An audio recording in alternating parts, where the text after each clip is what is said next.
Basically, that's what's gonna happen. You see that? People at home, you see? Don't let the pretty face fool you. She's out here to break my heart, hurt my feelings, so I've got to be careful here. Don't let the tough persona fool you. All-around nice guy. All right, let's jump into this. So one of the biggest things that you're known for is women.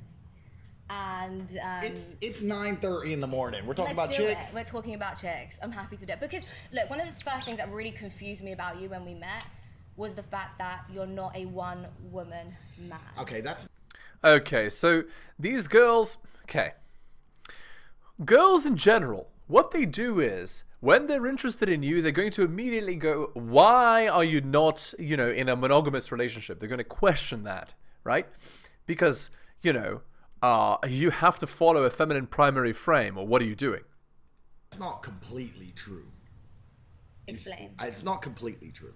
I'm not saying I couldn't have and enjoy the company of a single female for eternity. I'm saying, my point is that, truthfully, if we remove all the garbage and the fairy tales, if men are true to their biology, no man is completely and utterly a one-woman man. That's my... True. Exactly. That's exactly right. According to man's biology, men are polygamous, women are serially monogamous. So if you are monogamous, you're actually in a relationship style that favors women. That is true. And marriage is what is such a relationship strategy. Marriage is actually... it's a compromise, right? The woman doesn't hypergamously branch swing to a man that's superior, and the man doesn't have multiple girls at the same time. My point. There's a societal expectation which has been placed upon humanity, and then we have a biological and evolutionary imperative. Right. And the male evolutionary imperative is not to have one female. Exactly. There are some dudes out there who are going to disagree with me, but those are dudes, they got low testosterone, they're not the big G, they ain't got no money, they ain't nothing, right? That's different. True. Also, something interesting is this. It is only a compromise for a man when he is able to get multiple options. If a man is not able to get multiple options, then it's not a compromise for him to be with one girl. It is a necessity. Hello and welcome to the heliosblog. My name is Helios, here for another reaction video. If you're new to the channel, liking the content, hit the sub, hit all for notifications. If you'd like to support me, I do have a Patreon with exclusive content, patreon.com/theheliosblog. Just go there and subscribe to the Nebula tier. Again, it's patreon.com/theheliosblog. Or you could drop me a donation like Tom M here. Thanks, Tom. Shout outs to him. So what I was saying is, marriage actually is a compromise for alpha men and most women. And the reason is because and it's to the benefit of the average man, right? It's effectively socialism, right? Or the C word. I'm not going to say that on YouTube. For bedroom fun. And it allows the average man, the everyman, to have a girl. And what is the benefit of such a system of marriage? The benefit is that society is much more stable. And you have many more people working towards the good of that society when you have marriage. In 2022, with marriage dead, basically what happens is only the alpha men get girls, and the average man is seen as invisible by the average woman, and the rate of marriage right now is 6 out of 1,000. So it leads to the destabilization of society. The average man doesn't want to work, because why would they work? They get no benefit for it. They don't get to reproduce their genes, so whatever, they walk away. But any man who's actually in a position of status, since the dawn of human time, every single king, every single sultan, all of them had more than one chick. That's actually the natural human state. So the point I was trying to make is, even though I am a man of God, and I try and keep myself close to Christ. Oh, by the way, look at this girl's expression. When he says that about having multiple girls and stuff, she's so happy. She's like, I love to be in the presence of an alpha male, right? Like, you can't deny, right? Men like that are attractive to most women. It is biological reality. Right? Because I'm such a We'll get to that. because I'm such a nice guy. My point is, any man who has the means to attract or solicit the company of more than one female likely will enjoy the company of more than one female. Does that make sense? It doesn't. I respect it. No judgment. Okay. The confusion that I have is, you're jet setting, right? You're here, you're there, and we'll get to that. But how does that work, right? Because at the end of the day, women want love, emotion, and attention. False. That's not what women want. That's what women want on paper. But what women want is an alpha man, right? 5 minutes of alpha is better than 5 years of beta. So, like, women want a man who's superior. They don't want, like, emotion. They don't want nice guy. Again, if that's what they wanted, then all these girls would be happy. But instead, what we have is girls all around posting these TikToks about how, Chad didn't treat him right. Including Michaela Peterson about Andrew Tate, by the way. It's not by accident. It's because of this. And if you're jet setting and if you have multiple women, how does that work practically? I don't have any women. It was just an observation. I don't have Let's any be women. honest. Let's be honest. I can't lie. No, I know what you're saying. Women want love and they want attention and those kind of things. And yeah, I travel the world. But I really don't think that it's difficult to maintain a relationship purely based on if the connection is true, then the physical presence doesn't have to be as prevalent. Let's put it that way, right? There's lots of soldiers go to war and they have a wife at home who loves them very much. But that's different because they're going to die for a cause. Let's just I'm going to war. I'm out here in the streets. How do you think I'm making all this money? But what do you... Yeah, so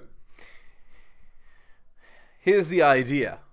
What Andrew said is if the connection is true, then you don't have to always be there. To some extent, right? Like, if she knows that you're coming back, she'll prefer you to some random guy, right? You, the alpha male. And that's just because alpha males are hard to come by. So, there you go. You do it, but like you're not fighting a battle. All I do is fight. My life is a fight. What do you mean I'm not fighting a battle? I'm fighting a battle against the oppression of humankind. How are you doing that? How am I doing that? I'm the only person who didn't cowered out at the beginning of this imaginary scamdemic. I'm out here literally resisting the enslavement of man. What do you think I'm trying to make all this money for? More cars? No. I'm making money specifically so that I am, to a degree at least, ungovernable. But that's on an individual level. And I take care of my people. Which people? My people. So this is what I mean. It's not like I'm out here doing nothing. I'm out here on the streets. I gotta go to Miami. I gotta see you. Gotta get this done. From here, I gotta go to Dubai, make some more money. I'm running around the world. I'm doing very, very important things. And if I had a female, if I did, because of course I don't, because I'm a man of God, blah, blah, blah. If I had a female, she would have to be very understanding of the fact that I am a man on a mission with a purpose. And, there are some missions she'll be allowed to come with me on, and some missions she can't come. That's exactly right. Again, men of means, men of power, men that other men want to be and all women want, those men, they have certain standards of behavior for women. And if the girl isn't following those standards, the guy is not interested, right? The guy is not going to be there for that. So naturally, a guy like Andrew can solicit whatever kind of behavior that he wants, right, from a girl, because he has so many options. And so any girl that Andrew might have is going to be willing to she's going to be okay with, he's gone 2 weeks, he's gone 3 weeks, he's gone a month, he's gone a few days. And not just one girl, many girls, right? Because again, women would rather share a king than be with like a faithful loser. Safe for females out here. I'm out here. I'm all right. I managed to get here. Because you're next to me. I got you, Leia. You're okay. But but otherwise, you got to be careful. Women are, you know what? And I don't want to look like a misogynist, as usual.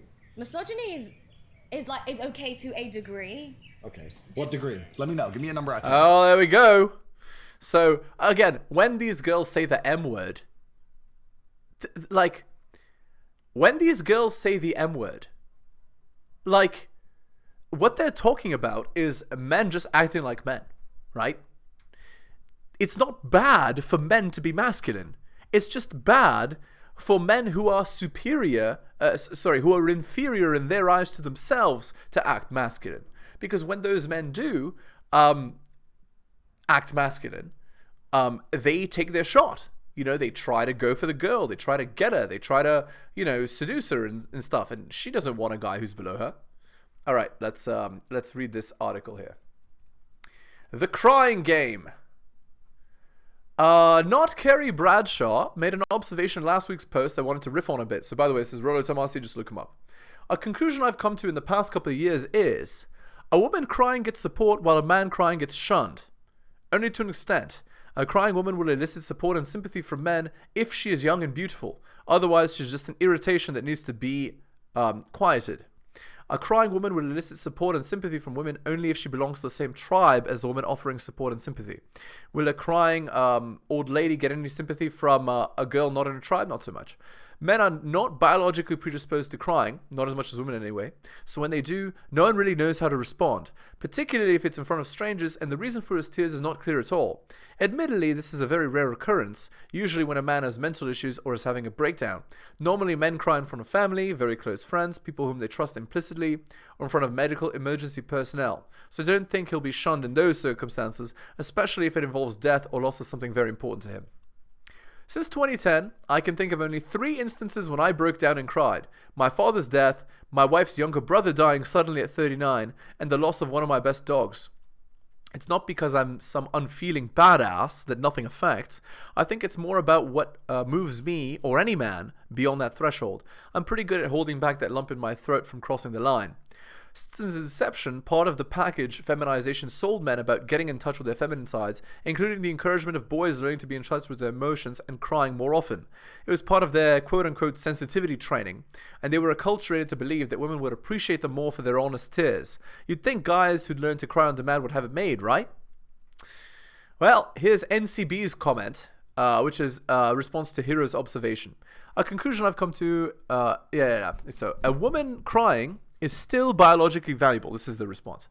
She still has the ability to have children. She could still successfully carry and care for a child. Thus, she's embraced and supported by the tribe. A man crying is a liability. His crying will alert the predatory animals and invading gangs to his position. His distress is a problem for the tribe. It's a blatant lie that feminism is creating equality. We have been misled into thinking that men should emote and talk about their feelings. Very few people in a man's life will give a damn when he's going through a rough time in his life. Women are afforded vast support and provisions that men will never know. One of the most annoying sounds for me, and if the studies are accurate, all human beings in general, is the sound of a crying infant. It was a species survival trait that this sound psychologically evolved to prompt such an irritated response in humans. No matter whose child was doing the crying, you damn well couldn't ignore the distress. It's easy to make the association with how this check the baby dynamic is a vestige of what evolved to make our species so successful. If it didn't annoy us, more distressed babies wouldn't have made it into semi-adulthood.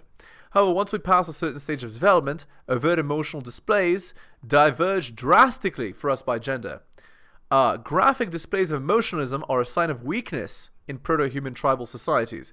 Women generally took care of crying infants, and the association of infantile helplessness, in addition to being a general annoyance, would necessarily be a liability to the group's survival integrity. From a male-only perspective, we can see the implication of this, but expand that to the social cohesion of the tribal unit, and you can see that overt displays of emotionalism from men would also be associated as signs of implicit weakness from tribal women. Thus, a rational control of emotion became hardwired into men's psyches. All right, back to the interview here. I think it depends how we're defining misogyny, right? Yeah. Like, how do you define misogyny? Realistic. A lot of misogyny is just realism. You know, like. Yeah, women say that the guy is saying something bad, but really he's just telling the truth in an unflattering way. That's not being against women, that's just being for the truth. If you're a realist, then to some degree you're going to be a sexist. But is that sexist, or is that just being real? Reality has a bias depending on your gender, depending on the activity. And there's nothing wrong with that. That is just reality. Men are better at lifting weights. Men are better at throwing stuff. Men are better at fighting. Women are better at lying and tricking and, navigating emotional situations and taking care of children. Like, these are things that are evolved in us, right? Men are taller, they could, like, and so on. Right, because, like, if it's a fact. Yeah. Exactly. then is that sexist? Exactly. So I personally, I don't like traveling the world with women. I think it's one of the most frustrating things a man can possibly do. Why? Okay, imagine you had to travel around the world and you had to take a 3-year-old with you. You'd be like, oh, now you go, where's my 3-year-old? Has it 8? I have to make sure they're safe. Got to bring all their stuff. It's exactly the same with a chick. Me and my brother, we're Spartan, right? We can just go, rock up at an airport. There's no flight for 11 hours. Sleep in the airport terminal. Don't eat. Don't sleep. One bag on our back. Old school soldiers. We don't care. With a chick, it's all, I need food. I need water. Where's my stuff? My case is 55 kilo. Oh, I forgot this foundation. I need to find this foundation. It's horrible. I do agree. Women, If I haven't eaten, I'm not good. yeah. So women are effectively children. Oh, by the way, the girl said, okay, the interviewer, notice, she said, if I don't have my foundation, I'm not good. Solipsism, right? It's like she's going to take her specific situation, generalize it to the population. Now, Andrew's saying women are children. This is an exaggeration, but it's true that women are more like children than men are. Women require a certain level of care that men don't. And teaching women that they're strong and independent, like, again, if they truly were strong and independent and didn't need a man and didn't need anybody taking care of them and providing for them, then why even the need for such expressions? I don't know if you've heard the Shakespeare quote, but it's an example of me think the lady doth protest too much. That's the idea. Well, no. Yeah, we're not. No, so we're we just got there. different. No. We're just different to men. We're not children. A child couldn't sit here and have this conversation with you. Women have to be monitored and maintained and maintenanced effectively like a child would when it comes to Not travel. like a child. Yeah, same, exactly the same. It's the same. It's interesting. It's Yeah, interesting. listen, if I'm going to go Iraq, Afghanistan, all the places, I've not been to these places. I go with Tristan. We're battle ready. Okay, You hear listen. the AK go off, we start running. Like a chick will all be standing there. Nah. No, that's true. Nah. What would happen if you didn't have Tristan? My life would be drastically different. I think that all men, in fact, I'd say the actual plague of Western nations today is that all men lack a natural masculine support network. I don't think it's just about me having my brother. I think it's the fact that most men out here don't have a genuine masculine support network. They don't have men around them. That's right. Most men in 2022 don't have a tribe. They don't have other men around who are in their group, who are for them and will support them and will help them. Most men are taught that they should be like women, and so, like, women don't form stable friend groups with each other. They're constantly in and out of each other's lives, constantly backstabbing and fighting against each other. Men don't do that, but because men are taught to be like girls in 2022, these men don't learn that male friendship and companionship and etc. is required for a stable psyche. That they can not so much confide in, but men hold other men accountable. It's very easy to That's be also true. brave when every man you talk to is brave.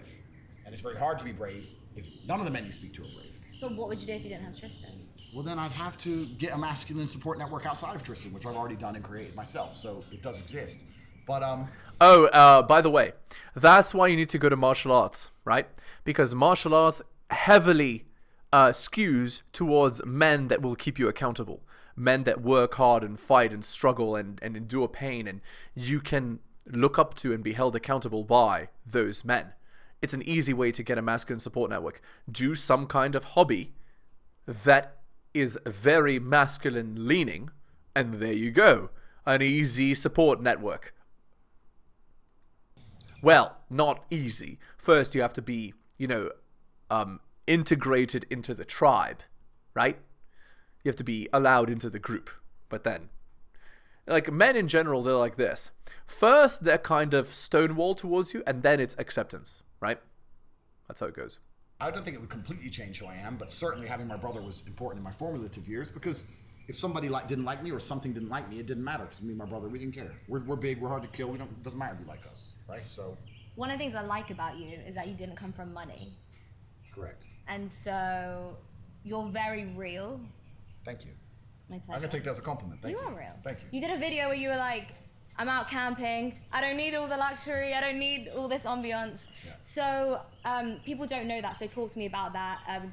again, the girl just, it's very shallow. You know what I'm saying? Like it's like, oh, you're a rich guy, but you don't need like the amenities because you don't come from money. But the only reason she's talking to him is because he does come from money. So do you see what I'm saying, guys? It's like, if you didn't care about that, like, man, it's just like, it's very easy to see that girls want men with money. It's like impossible not to notice this.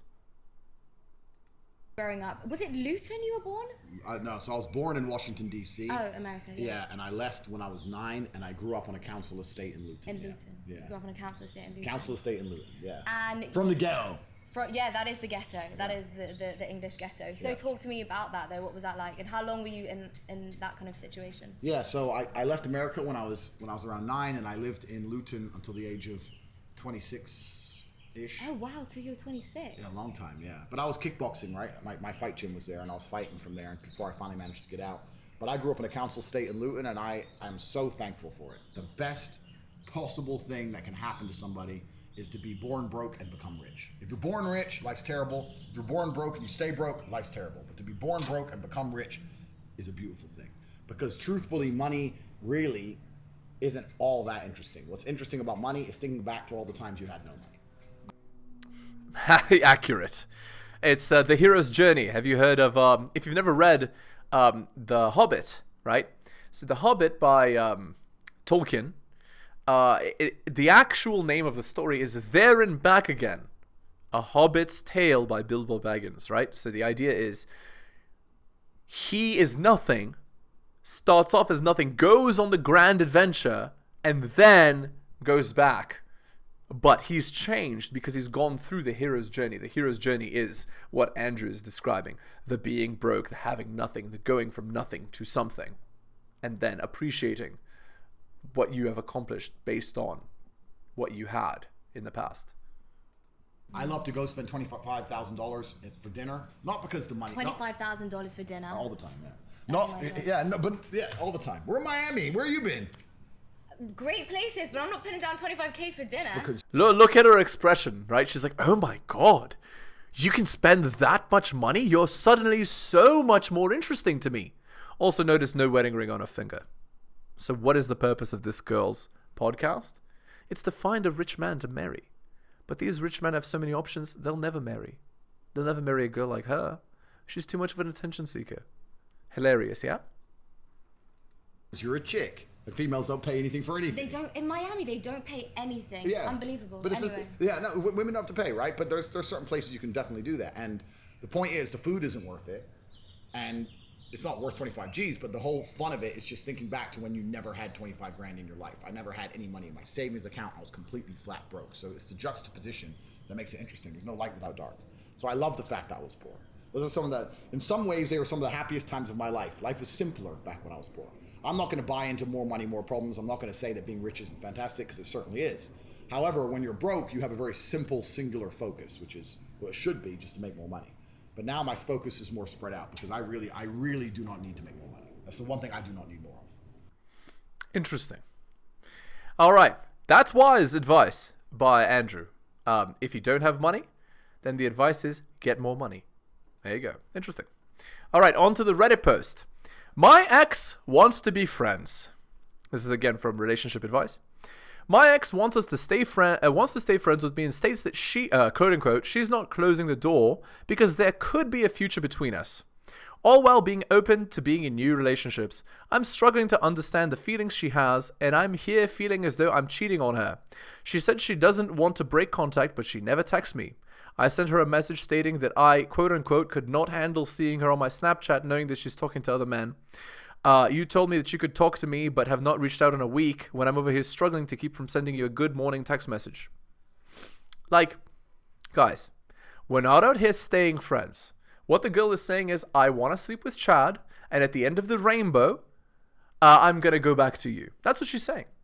Why would you ever willingly allow yourself to be in such a position? It's awful. Don't do it. It's terrible. And also, not to mention, it's stupid. She was in a relationship with a guy days after she broke up with me, and they shared intimacy.